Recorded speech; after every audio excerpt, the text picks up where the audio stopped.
I'm going to introduce our speaker. November is National Adoption Month, and so the Maryland Coalition wanted to honor those parents, children, families who are involved in adoption, and adults as well who have been adopted. And so we decided to reach out to Cathy Roberts, who is a licensed clinical professional counselor with over 10 years of counseling experience. She has an MS in pastoral counseling from Loyola University here in Maryland, and a certificate in adoption competencies for mental health professionals from the University of Maryland School of Social Work. Cathy is a mother to 3 adult children, one of whom was adopted in early childhood. Her parenting experiences greatly inform her work and her understanding of the differences in parenting biological and adopted children. So I am pleased to introduce Cathy Roberts to talk about adoptive parenting, meeting the challenges with wisdom and grace. Welcome, Cathy. Thank you, Carol. Hello, everyone, and welcome to this webinar. Carol, I'm so glad you mentioned you're educating people about the pro bono counseling project. I actually am a participant in that and have been for several years. Oh, wonderful. So I'm glad you're letting people know. Thank you also for inviting me to honor National Adoption Month with this informational program to educate and support adoptive families and the professionals who work with them. As Carol told you, I'm a parent of 3 children, 1 adopted and 2 birth children. I learned a lot from my own children. I learned even more from the adopted persons and families that I've been working with through the years. And my training in adoption competencies through the University of Maryland School of Social Work really filled in the gaps of what I knew from my own experience. Over the past 20 to 30 years, professionals have become increasingly aware that adoptive parenting is different than parenting biological children. The histories and needs of adopted children have unique elements which are critical to understand in order to parent or counsel adoptive children and their families. Today we will look at 3 of these areas that are unique in working in the field of adoption. The 3 challenges that I'll be talking about today are the areas of parental entitlement, loss, and trauma. One of the guiding questions I held as I was preparing this program today was, what do I wish I had known 20 years ago when my daughter joined our family? Like a lot of adoptive parents, I thought lots of love and appropriate discipline would be enough to support her growth into a healthy, productive adult. My older children were 9 and 7. I had taken parenting classes and was confident as a parent can be. I know as parents we always have areas of lack of confidence, but I was about as confident as I could be about my parenting skills and my parenting philosophy. And I was quite unprepared for the challenges that are unique to parenting a child who had memories of another life and another family. So given that guiding question, what do I wish I had known at the beginning of my adoption experience? I identified the 3 areas above as areas that really pose challenges for adoptive families. Each one of these topics could warrant a full day's course, if not a full college semester, to really explore its importance. But I think each one is important enough to touch on briefly in this program. Resources are provided on the final page of this PowerPoint so that you can gather more information in areas of particular interest to you. I want to share with you the basic outline for our time together. We will cover the first 2 topics, parental entitlement and loss, and then we'll take a break for questions. I want to know a little bit more about who you are out there and what you want to know. And then we'll return for the final sections, which are learning about trauma, and the wrap-up section, which is strategies for parents. At the end of each section are pointers for professionals, for those of you who are coming into this from the interest of a professional. So that's the outline. There'll be time for questions midway. Then I'll talk some more, and then there'll be time for more questions at the end.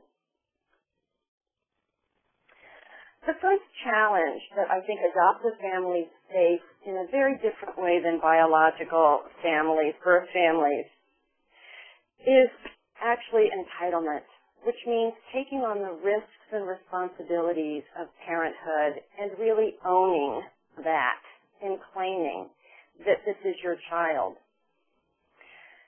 A little more about claiming your child. That's about identifying and talking about how your child is like you and other family members.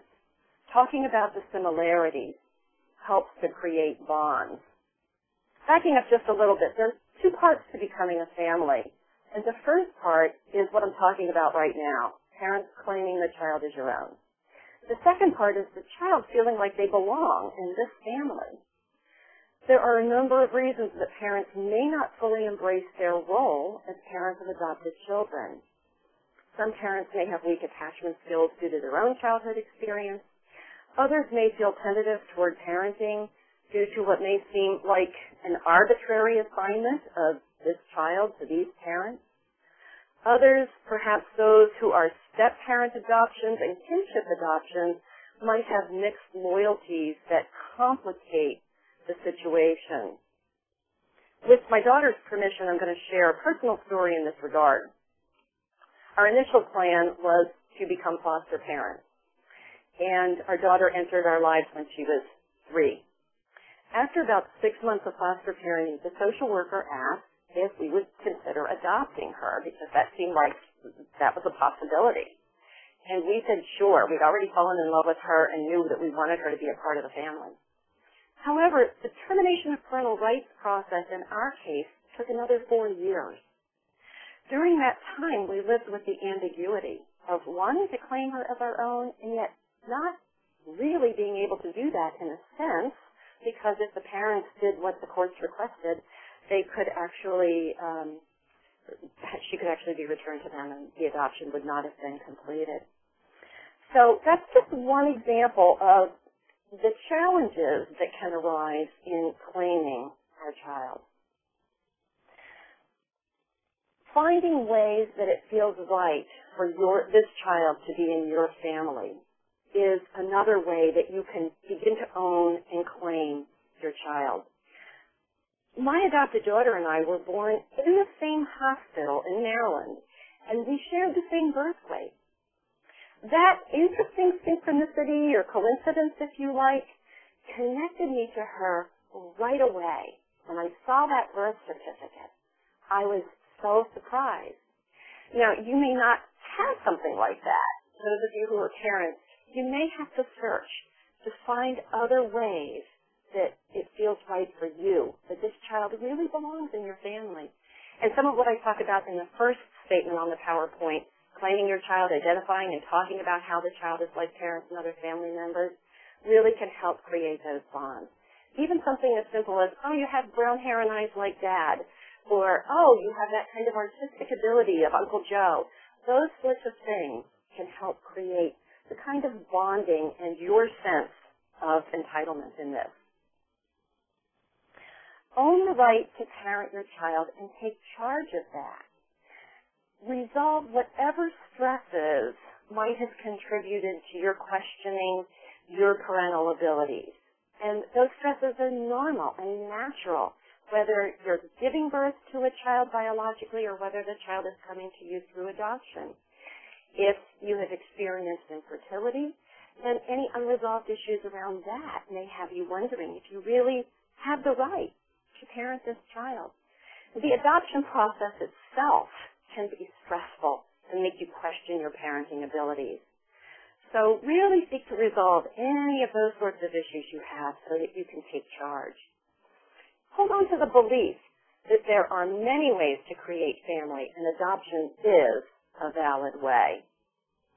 Educate yourself about adoption and adoptive family life, and I congratulate the parents who are on the line now because you're doing that in being here. David Kirk, in his book, Shared Fate, had something to say about parental entitlement. This book is listed in the resources at the end. And he emphasized the importance of neither overemphasizing the child's adoptive status nor ignoring it. And I'm sure you've all heard stories about historically people just created adoptive families without necessarily paying attention to the child's history, and sometimes children not even knowing about their adoptions. But we know that the best way to go is to walk a middle road around this.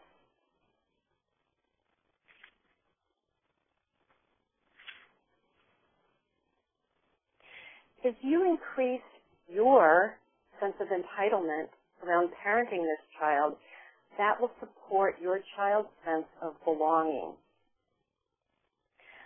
Belonging is something people of all ages and life stages, adopted or not, sometimes wonder about. For many adopted persons, though, the insecurity about belonging is a lifelong core issue.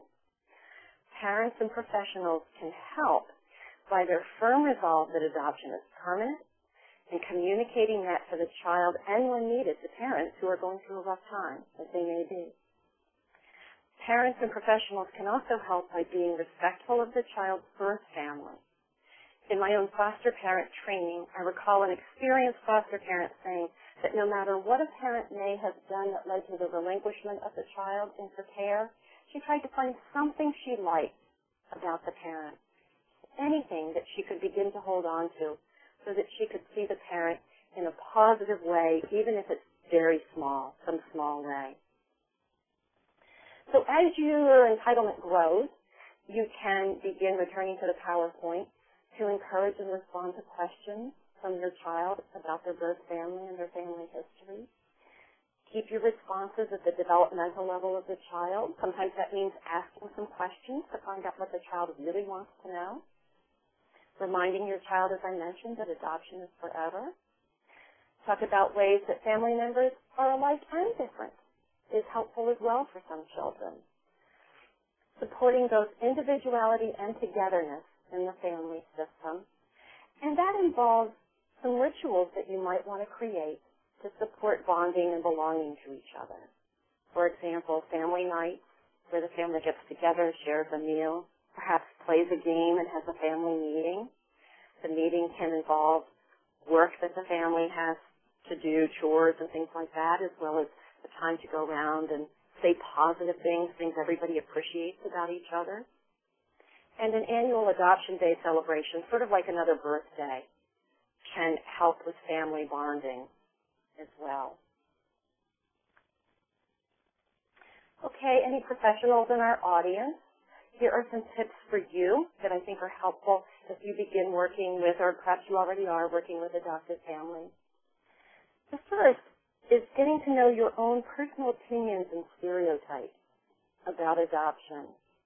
And consider biases that you might have related to different types of adoption. For example, transracial, LGBT, single parent, grandparent, age of adoptive parents, and all of those things. You might be sitting there and thinking, oh, I don't have any of those, but I encourage you to dig a little deeper. You probably do. I think we all do have biases and opinions in some of these areas. And having those biases and opinions is in itself not wrong, not at all a bad thing. Not knowing what those biases and opinions are and failing to acknowledge them can and will get in the way of your work with families. So I think that's an important piece of work that professionals can do as they work with these folks. Also, it's helpful for professionals to create a 3-generation diagram that will help you for families who may be having some challenges to see what family patterns have come down to the parents that you're working with, and how those patterns might be impacting their relationship with their adopted child. Looking beneath the presenting problems is also important. Looking at how the family system both supports and betrays the child's development, we should have a T on the end there, is a really important thing. A lot of times families will come in with one presenting issue, And as you look at the bigger picture, perhaps do a genogram to catch this three-generational picture of what's going on, you may see ways that the family is really able to be there and support the child, and other ways that they may need help and be growing into. So I think that's an important consideration as well. And get supervision for yourself or refer to other professionals as needed. Moving on to a second challenge in adoptive parenting that's different than parenting biological children, we come to the section on loss. Everyone in the adoptive system has been touched by loss, often multiple losses. In instances where conception through natural or medical means has been unsuccessful, there may have been one or more miscarriages resulting in loss. Kinship adoptions, where a family member adopts, may include losses related to the death of a family member or the more ambiguous loss of a living person who is lost to addiction, drugs, alcohol, injured, or in some other way unable to care for their child. So for parents to review your personal loss history, both related and unrelated to adoption, and look at what might be going on in your life now and has gone on during this process, during the time that you've had your child, where losses have occurred. All growing families incur some losses. The loss of freedom and unexpected responsibilities is one that's basic, and this is actually a good thing. You're adding to your family, whether through birth or adoption. There's still some loss of freedom and things that you didn't expect that you find you're responsible for. I think it's also helpful to know your own social and cultural ways of coping with loss and what your own personal temperament and resiliencies are related to losses. As you do the parenting dance with your adopted child or children, you're involved in this complicated, wonderful relationship with each other. And your losses and their losses will connect in some ways, whether they're spoken about or not. And the more you know about yourself, the more room you have inside for helping them. The final point I want to make is it's helpful for parents and professionals to know that when you yourself are grieving, your ability to function at your fullest capacity is reduced. Being around a child who's also grieving and who may be doing that in a very different way from you can be challenging and draining. Go easy on yourself when that happens. You're doing the best you can do. Get the help you need when you need it. As we move on to losses that children may possibly have had, this list is really partial and, to me, quite staggering in how many children experience more than one or two of these losses as they move into their adopted family. Even infants adopted shortly after birth lose the familiarity of the birth mother's body, her voice, her scent, and her rhythms. I ask you to take a moment to scan the above list. I hope you all can see it. It looks pretty small on my computer.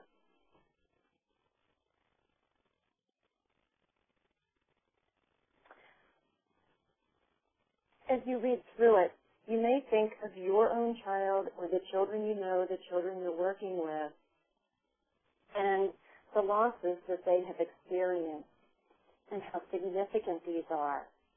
Even if it's just that first loss of the familiarity of mother.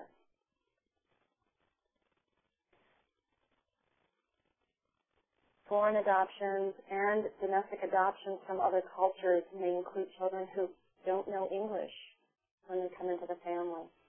Older children may have known other cultural traditions, and other religions that are different from the adoptive family.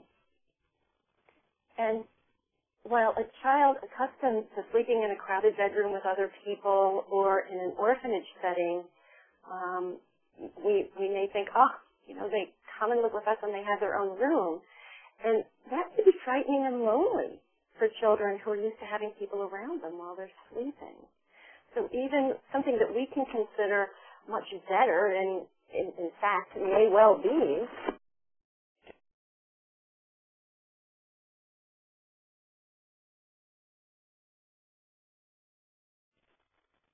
I think I had a little technological problem. I want to make sure you can hear me. We can hear you. Okay, thank you. Good. My phone muted again for some reason, which I don't understand why it does that. Sibling relationships, I think I heard a recent touching story that was on NPR. Some of you might have heard it, about a little 4-year-old girl who was adopted from China. And as she was leaving the orphanage, she was screaming and devastated at having to leave the little 2-year-old boy behind who she had been tasked with caring for. This is what often happens in orphanages, as many of you know. And she was devastated, and even when she came to the U.S. and was with her new family, her adopted family here, she talked about this little boy all the time and was still very connected and tied with him. Now, in this case, she was able at 4 to verbalize this major loss that she had. And this particular story had a happy ending. The parents were able to contact a senator somehow who, actually the result was that this little boy from China was adopted by a family member of the 4-year-old girl. So she did see her life again. Yet at the same time, sometimes children aren't able to share those kind of losses for many, many reasons for a long time, and they may be living with it and people don't always know. I think the other things are fairly self-explanatory. Children vary widely in how they're impacted by any or all of the things on this list. And our task as parents and professionals, I believe, is to be mindful and respectful and curious about how these losses play out in the mind and life of the child who transitions from one home to has many other homes along the way. We know that the child is in some ways in a better situation, and that's true too. The ways the child's life is better aren't likely to cause the disruptions and problems in the life of the child and the family the way unresolved and unrecognized loss will.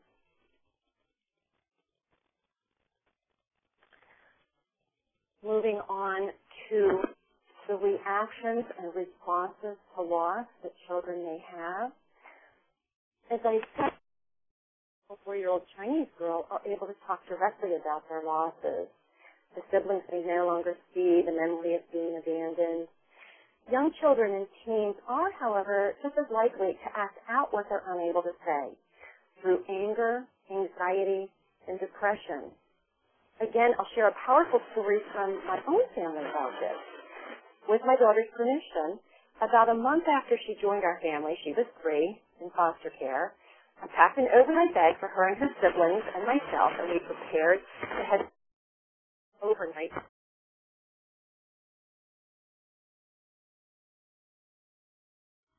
Cathy, we lost you again.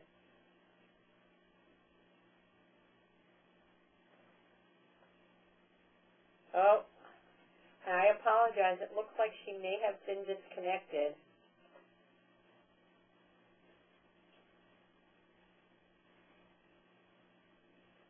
But can you put the stop the recording, and we'll hope that she gets back on. Thank you all.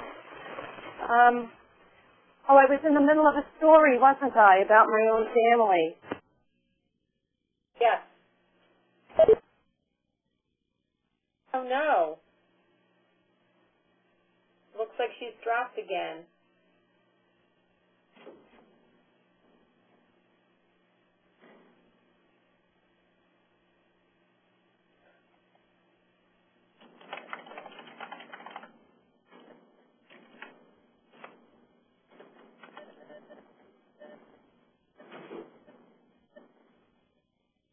technology. Can we pause the recording? I think that story is not...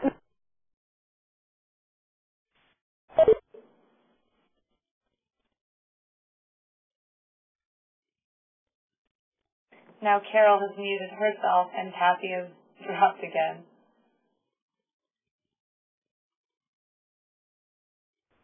Yes, Cathy's dropped again.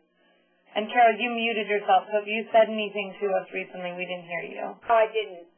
I'm going to move on from the story and talk a little bit about the healing process, which you can see above.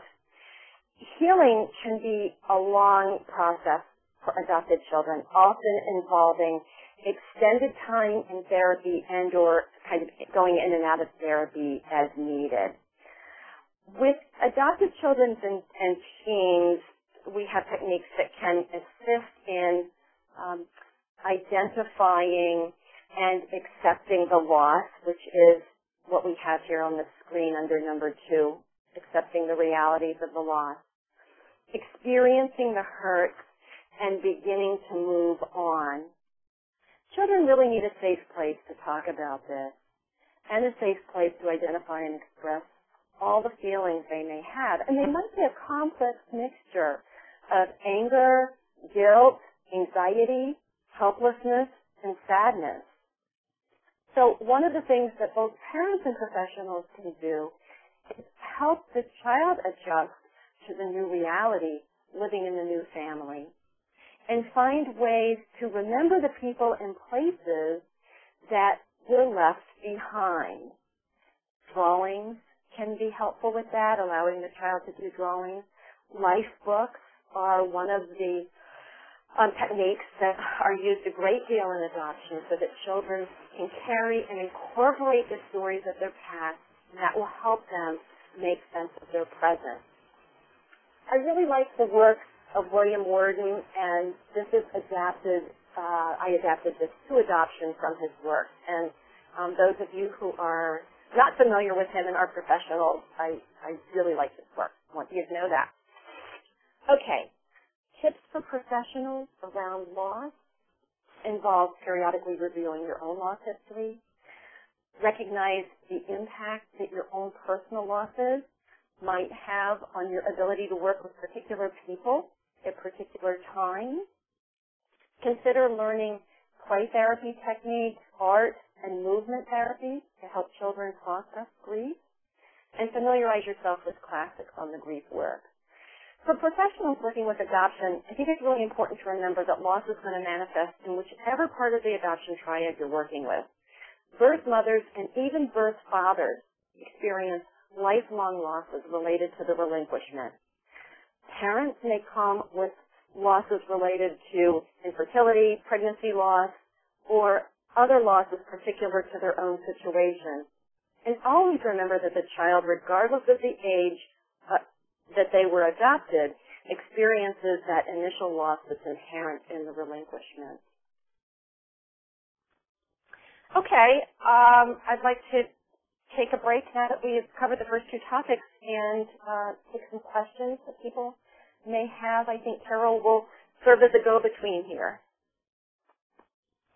Okay, so what we can do is those people who have a screen and can raise their hand can do so now, and the people who don't have a screen are call-in users, and we can just unmute each one of you and ask if you have any questions. So maybe we should do that.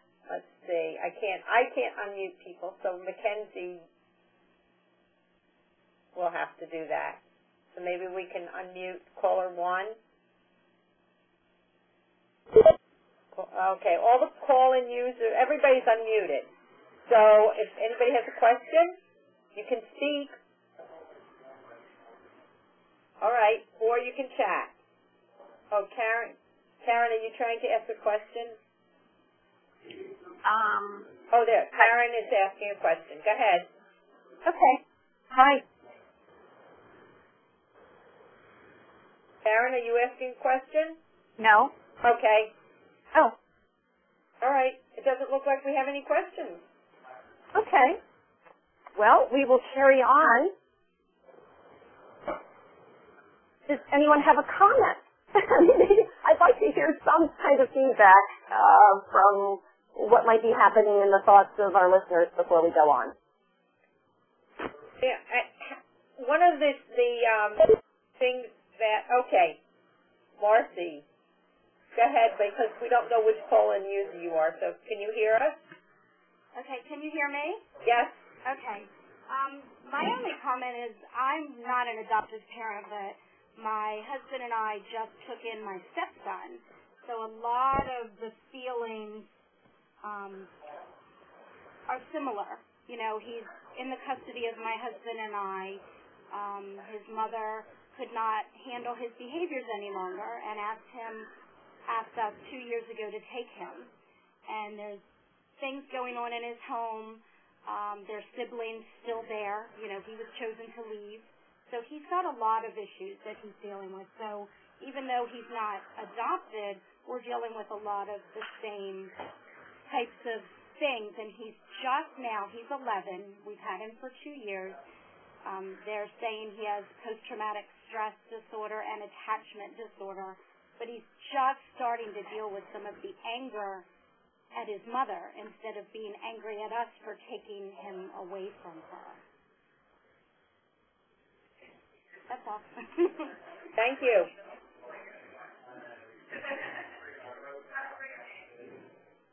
Cathy? Oh, did we lose Cathy again? It looks like we did. Oh, no. Oh, no.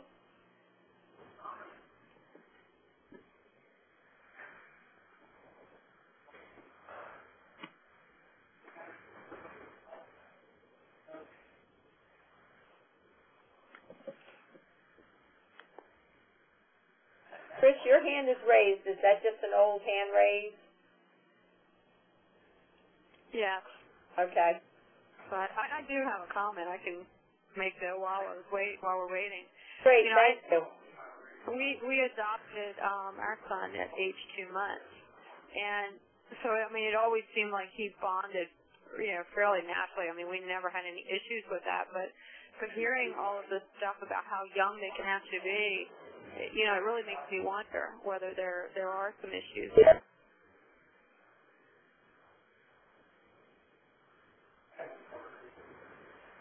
Oh, Cathy's back on. So why don't you direct that again? You want me to redirect? Yeah, go ahead. Okay, I'm sorry. I mean, we adopted our son at the age of 2 months, and like the whole time he was a child, we never had any behavior issues or never noticed any attachment issues or anything. He bonded very well and still bonds very well with me. But you know, just hearing all of this, I wonder if there aren't issues in his own mind. I mean, he doesn't verbalize those to me. In fact, he says, you know, he has no interest in finding his parents or knowing anything about them or anything like that. But I still wonder if that's not something down inside him doesn't want to know that.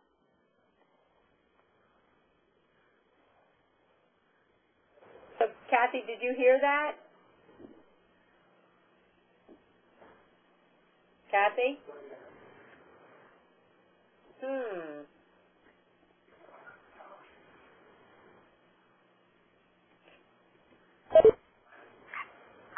I have a question for Trish. How old is your son now? 19. Oh. I think you would have seen something by now.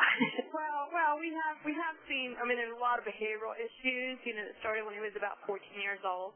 Right. So you know, we have had a lot of issues. So you know, but I just wonder if that's not contributed to it. Right. Ooh. I don't know what's going on with the whiteboard here. Kenzie, what do you suggest we do? I think this is Cathy telling us that she can hear us, but can't talk. Doesn't that look like an I can?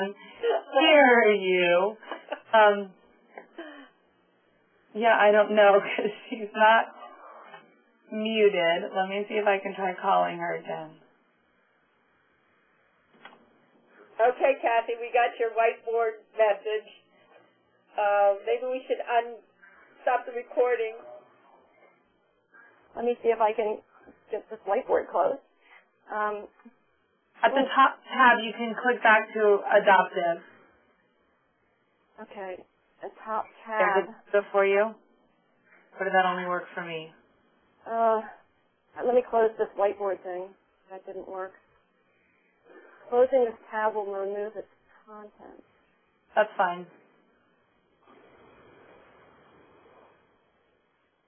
Okay, well, I don't know how to get back to my PowerPoint now, I'm sorry to say. There it is. I just did it. There. To the woman who has the 19-year-old who was adopted at 2 months, was that a question that I missed? Yes. Okay. I think that it's often around adolescence when issues begin to really show up, and I'm talking beginning adolescence, 12 or 13. So if things are going pretty well and his developmental trajectory appears pretty regular at 19, it seems like things are good. It's hard to say given what you're telling me, and I can't say for sure, but if you've made it to 19, and if I'll also say if anybody wants to kind of check in with me after the session, I can be a resource. You can give me a call or email me if you would like to do that. Is that helpful? Yes. And then we have one more question. Do you know of any specific resources available for adults who are considering adoption as a result of infertility? Well, infertility is actually not an area of specialty or one that I know a great deal about. My understanding is this is an adult who is interested in adopting and wants to perhaps deal with, make sure they can resolve their infertility issues as best they can. Is that pretty much the question? I'm asking specifics. Maybe the person who asked me that question well, I would recommend, what I would recommend is the Center for Adoption Support and Education in Burtonsville, Maryland is the main resource that I go to when I have adoption-related questions. So there may be groups available. You can check out their website. It's located at the end of this presentation. I think it's www.adoptionsupport.org. And there may be, at the very least, some kind of information in past newsletters, something on that. That's not an area I'm real comfortable doing much with other than referring you to the best resource I know of for all adoption-related issues. Okay, and that seemed to help. That was, that seemed to be where she was heading, is towards resolution of the loss of as resulting from infertility. Okay. So. Okay. Shall we go on? Hopefully, I think that if we lose you again, that we can then try to just finish up at another time, or... Okay. Well, the other thing we could do would be finish up visually, or one thing I had asked is there a number I can call in on so that I sit here waiting for the phone call back? Is there a number I can call in to hasten that process, or do you just want to finish up at it? What would you like to do? I'm going to send you the number right now. Send it to me? I'm going to chat it to you. Oh, okay. So you can move on, and I'll send it, so you'll have it on your chat. Okay. All right. So the third challenge is trauma, an emotional or psychological injury resulting from a distressing event which impacts brain and body. Intense fear for one's safety and or a sense of helplessness may be present. I made a change to the screen, which is not showing up here, and I want to make sure everybody knows this. And that is that often adopted children who experience prolonged neglect and trauma will be developmentally younger than their chronological age. And if you take one thing out of this trauma section, that is it. You may have a child who is 8 years old chronologically, but who may be behaving like a 3 or 4-year-old. And given their background, that may not make sense to you initially, but that may be a part of it.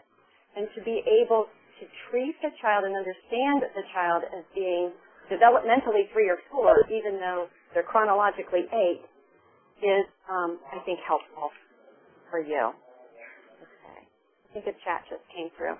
Okay. So the third challenge in parenting adopted children is trauma. The effect of trauma on our minds and bodies is still being documented and researched. And learning about trauma helped me a great deal in understanding my own personal history, which wasn't that much different than other baby boomers. When my daughter arrived in our household, I intuitively knew that the trauma she experienced would impact her growth and development. And when I took the training in the past couple of years, I really had the data to begin to back that up. So I'd like you all to just take a moment to think of perhaps a traumatic situation in your own life that's a relatively small trauma. For example, a very simple car accident where you've been rear-ended, or you're walking along and suddenly fall down. Now, these are small traumas that you get over quite quickly, you recover from quite quickly. And yet, if you pay attention to what you experienced in your mind and your body, and perhaps even your spirit, when that happens, you might have a sense of what it's like for children who undergo prolonged trauma over a long period of time. Think about how long your fear continued, say, after the car accident. How did you get over it? Are you over it? Or do sights and smells and other sensory events bring it back to you? I know every time I'm at the corner of the street of a intersection near my house where I had a very minor rear-end accident, I remember that and feel a little something inside about it.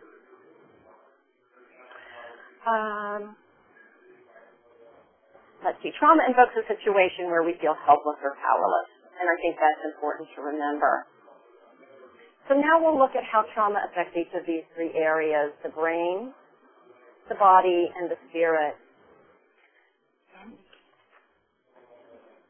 The brain develops rapidly during the first 3 years of life and then slows, but changes occur throughout the lifespan.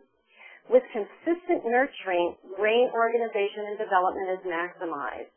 The brain senses, processes, and stores information. Neglect and abuse interfere with the brain's ability to do that job.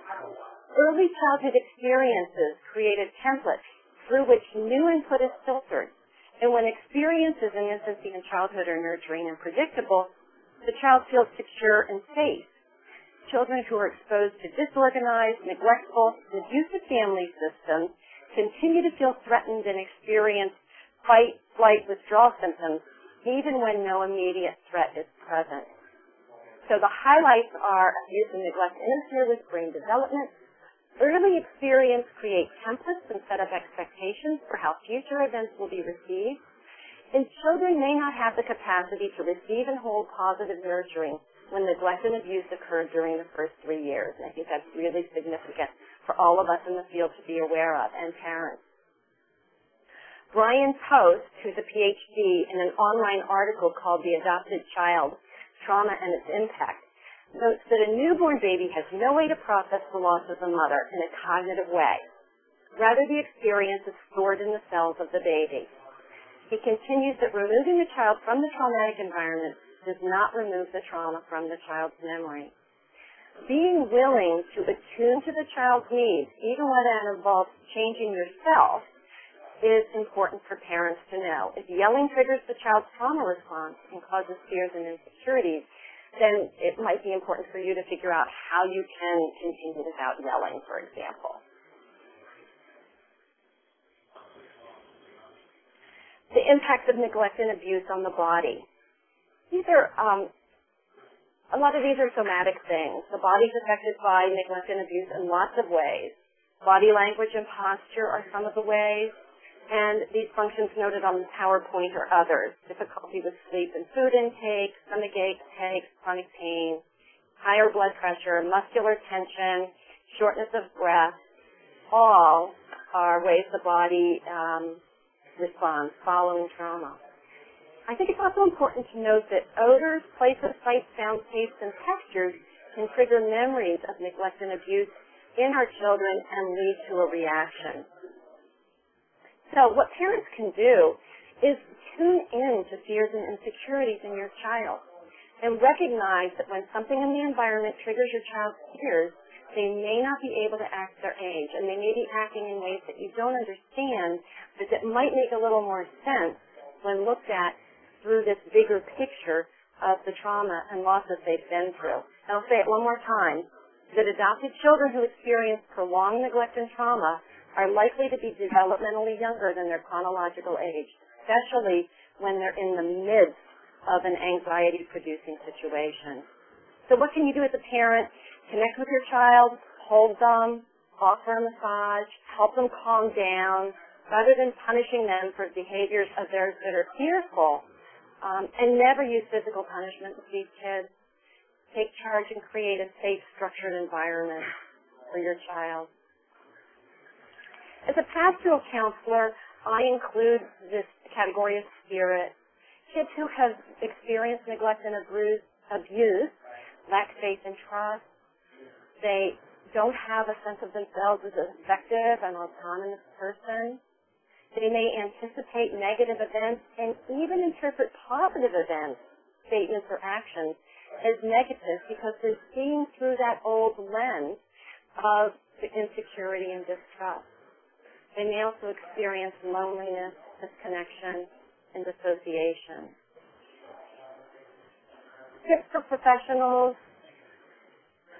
The short and long-term response to trauma varies from child to child due to developmental level, personality, sensitivity, and even gender.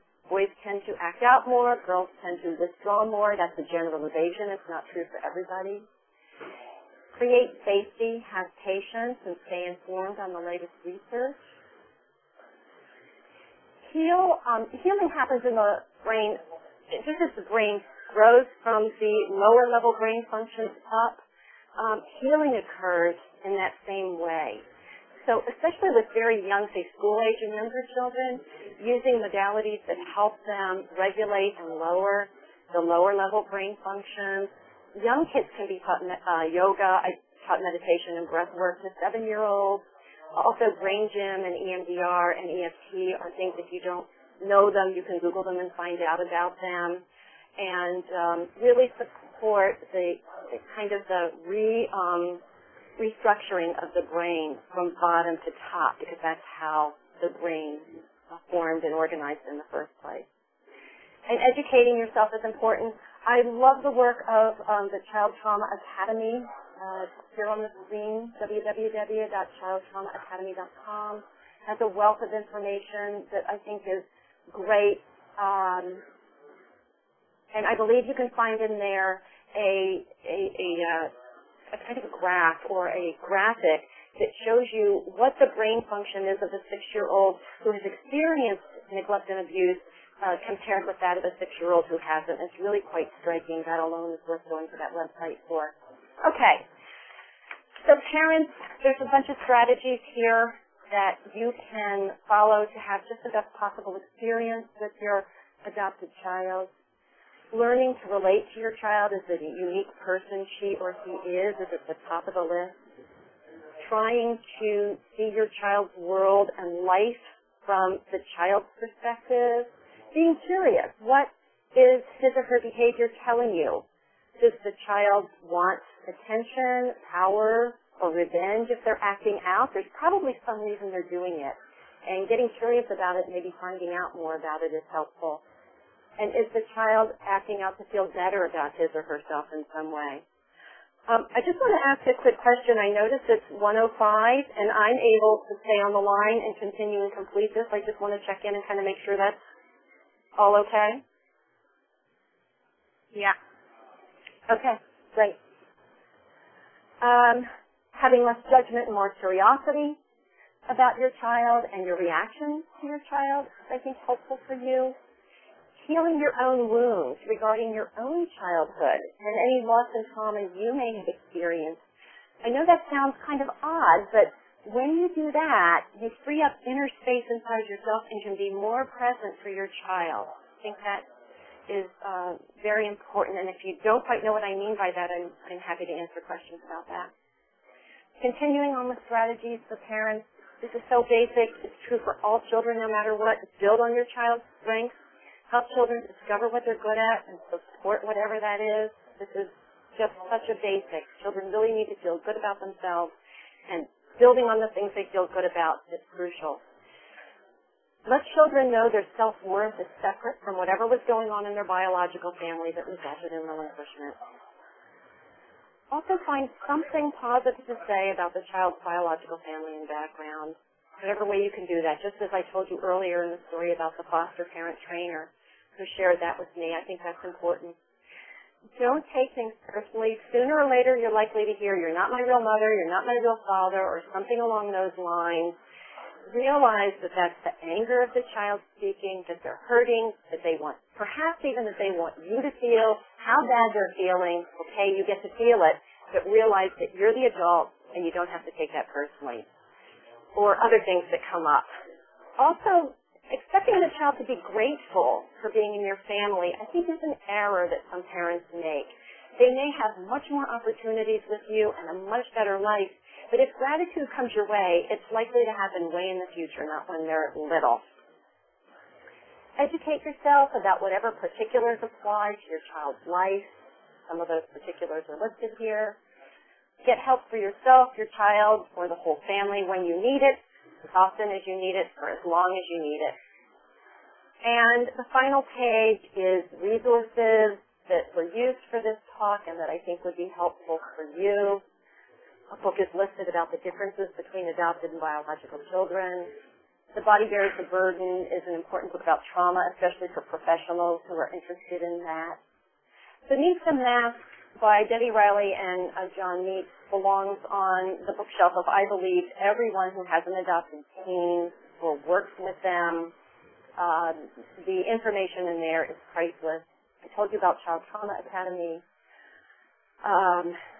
Share State, Raising Adopted Children, Worden, and websites are great. You can find so much online. And I wouldn't know a lot of what I know without the Center for Adoption Support and Education in Burtonsville for being there. And so I have to express gratitude to them and hope that you all will check out the website and get on their mailing list if you are not already on there.